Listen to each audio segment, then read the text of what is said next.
দুই পলাতক নেশা কারবারিকে জালে তুলতে সক্ষম হলো এনসিসি থানার পুলিশ। ধৃতরা হলো বাপি সরকার এবং রনিত সরকার। সম্প্রতি গোয়ালা বস্তি থেকে তাদের গ্রেপ্তার করা হয়, এরপর তারা পালিয়ে যায়।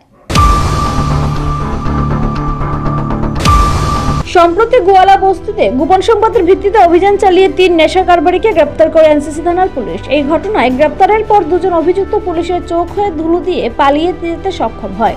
এরা হলো বাপি সরকার এবং রনিত সরকার। পুলিশ তাদের জালে তুলতে বিভিন্ন স্থানে অভিযান চালিয়ে রাখে। অবশেষে গত 29 নভেম্বর গোপন সংবাদের ভিত্তিতে অভিযান চালিয়ে এনসিসি থানার পুলিশ জিবি বাজার থেকে বাপি সরকারকে গ্রেপ্তার করে তাকে 3 দিনের পুলিশ রিমান্ডে পাঠানো হয়। আদালত তার পুলিশ রিমান্ড মঞ্জুর করে। 3 দিনের পুলিশ রিমান্ড শেষে সোমবার তাকে পুনরায় আদালতে সোপর্দ করা হবে। এদিকে বাপি সরকারকে জিজ্ঞাসাবাদের ভিত্তিতে পুলিশ অপর পলাতক অভিযুক্ত রনিত সরকারকে রবিবার রাতে গ্রেফতার করে। ধৃত 2 অভিযুক্তকে এদিন আদালতে পাঠানো হবে। সোমবার এনসিসি থানার ওসি প্রাজিত মালাকার এই সংবাদ জানান। 2025 তারিখে একটি গোপন খবরের ভিত্তিতে রাত্রেবেলা আমাদের গোয়ালা বস্তিতে একটি ড্রাগস এগেনস্টে রেড করা হয়। তখন 3 জনকে অ্যারেস্ট করা হয়।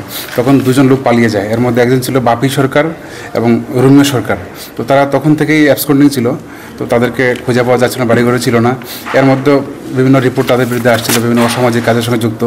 তো গত 29 তারিখ আমরা বাপি সরকারকে অ্যারেস্ট করি এবং কোর্টে 3 দিনের রিমান্ড চেয়ে প্রেরণ করি। তো কোর্ট আমাদের 3 দিনের রিমান্ড অ্যালাউ করে। তো আজকে আবার তাকে 3 দিনের রিমান্ড শেষে কোর্টে প্রডিউস করা হবে এবং তার ইন্টারগ্রেশনের ভিত্তিতে আমরা রুমি সরকারের লোকেশন পাই।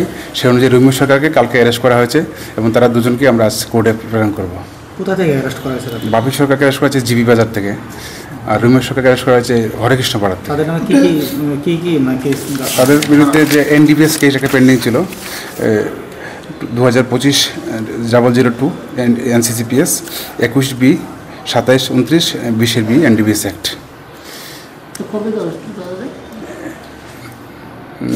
বাপি সরকারকে 29 তারিখে অ্যারেস্ট করা হয়েছিল। তাকে আমরা রিমান্ড শেষে কোর্টে প্রডিউস করি। কোর্ট 3 দিন রিমান্ড এলো করে এবং আজকে আবার রিমান্ড শেষে কোর্টে প্রেরণ করা হবে। তাদের সাথে কি আর অন্য কেউ জড়িত আছে? বা টোটাল 5 জন পাওয়া গেছে এখন অবধি, বাকিটা আমরা দেখছি ইনভেস্টিগেশন করে। এনসিসি থানার ওসি প্রাজিত মালাকার আরও জানান, ধৃত 2 অভিযুক্তদের বিরুদ্ধে এনসিসি থানাতে একটি এনডিপিএস ধারায় মামলা রয়েছে। পাশাপাশি তারা বিভিন্ন অসামাজিক কার্যকলাপেও জড়িত। নিজস্ব প্রতিনিধি রিপোর্ট, এশিয়ান টাইমস।